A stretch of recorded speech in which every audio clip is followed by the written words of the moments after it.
Hi friends, welcome to Surya's kitchen. இன்றைக்கி இந்த வீடியோவில் ரொம்ப சிம்பிளாக சூப்பராக நல்ல ஹெல்த்தியான தேங்காய் பால் எப்படி பண்ணுறதாங்க பார்க்க போகிறோம். இப்போ இந்த தேங்காய் பாலை செய்கிறதுக்கு ஒரு மிக்ஸி ஜாரில் 1 கப் அளவுக்கு நல்லா அழுத்தி அளந்து தேங்காய் துருவல் சேர்த்துக்கோங்க. இது கூட அதே கப்பாலேயே 1 கப் அளவுக்கு தண்ணி சேர்த்துக்கோங்க. சேர்த்துட்டு இந்த தேங்காய் பாலை ஒரு 2-3 நிமிஷத்துக்கு நல்ல நைஸான விழுத ஆகிற அளவுக்கு நல்லா அரைச்சிட்டு ஒரு பவுலில் இந்த மாதிரி ஜல்லடை வச்சுட்டு ஜல்லடையில் தேங்காய் விழுத சேர்த்து நல்ல இந்த மாதிரி அழுத்தி ஒட்ட பிழிஞ்சு தேங்காய் பால் எடுத்துக்கோங்க. இது முதல் தேங்காய் பால் எடுத்ததுக்கு அப்புறமா இப்போ இந்த தேங்காய் சக்கையை மறுபடியும் அதே மிக்ஸி ஜாருக்கு மாற்றிட்டு இது கூட 2 மிளகு, இது கூடவே கொஞ்சம் நல்ல வாசனைக்கு ஒரு 2 ஏலக்காய், இது கூடவே ஒரு சின்ன பீஸ் அளவுக்கு சுக்கு இருந்தால் சுக்கா சேர்த்துக்கோங்க. இல்லை சுக்கு பொடியாக வச்சுருந்தீங்கன்னா சுக்கு பொடி சேர்த்துக்கோங்க ஒரு 1/2 ஸ்பூன் அளவுக்கு. இப்போ இது கூட 1 டேபிள் ஸ்பூன் அளவுக்கு அரிசி மாவு சேர்க்கறதுனால கொஞ்சம் நல்லா திக்காக இருக்கும் நம்மளுக்கு தேங்காய் பால். இப்போ இது கூட இன்னும் 1 கப் அளவுக்கு தண்ணி சேர்த்து இதை நான் மறுபடியும் ஒரு 3 நிமிஷம் நல்லா நைஸ் ஆகிற அளவுக்கு அரைச்சிட்டு இப்போ இதை வேறொரு பாத்திரத்தில் ஜல்லடை வச்சுட்டு அதில் சேர்த்து இதை நம்ம 2வது தேங்காய் பால் எடுத்துக்கிறோம்.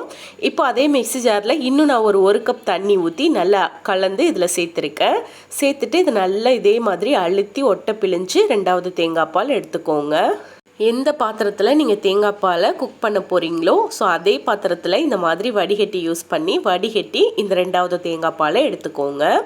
இப்போது நம்மளுக்கு 2வது தேங்காய் பால் ரெடி ஆயிடுச்சு. இது கொஞ்சம் தண்ணியாக இருக்க மாதிரி இருக்கும். இப்போ அது இருக்கட்டும். இப்போ நம்ம ஸ்டவ்வில் ஒரு சின்ன பாத்திரம் வச்சுட்டு இதில் 1/2 கப் அளவுக்கு பொடிச்ச வெல்லம் சேர்த்துக்கலாம். அதே கப்பால் 1/2 கப் அளவுக்கு தண்ணி சேர்த்துக்கலாம். சேர்த்துட்டு இந்த வெல்லத்தை நல்லா கரைச்சி எடுத்துக்கலாம். நல்ல இனிப்பாக வேணும்னா 3/4 கப் வெல்லம் சேர்த்துக்கோங்க. வெல்லத்துக்கு பதிலாக நாட்டு சக்கரை சேர்க்கறதா இருந்தாலும் சேர்த்துக்கலாம். இப்போ பாருங்கள், வெல்லம் நல்லா கரைஞ்சிருச்சு. இப்போ நம்ம ஸ்டவ் ஆஃப் பண்ணிவிட்டு இதை எடுத்து வச்சிடலாம்.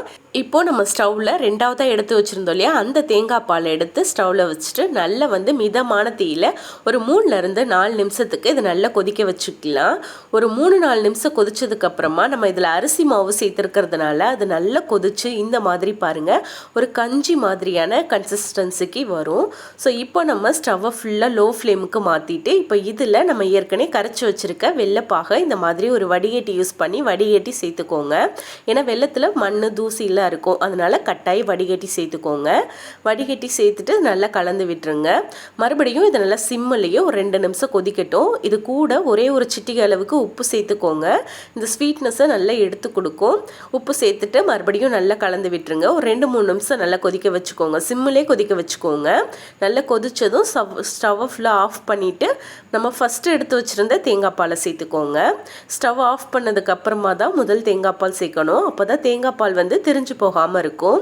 இப்போ முதல் தேங்காய் பால் சேர்த்துட்டு நல்லா கலந்து விட்டுட்டு நீங்கள் சர்வ் பண்ண வேண்டியதான். அவ்வளோதான். இதை அப்படியே நம்ம ஒரு பவுலுக்கு மாற்றிக்கலாம். மாற்றிட்டு கடைசியாக உங்களுக்கு வேணும்னா நெய்யில் வறுத்த முந்திரி பருப்பு சேர்த்துக்கலாம். இதை சேர்க்கும் போது நல்ல நெய் வாசனையோட நல்லா சூடாக குடிக்கிறதுக்கு ரொம்ப நல்லா இருக்கும். வயிற்று புண்ணெல்லாம் ஆற்றும்.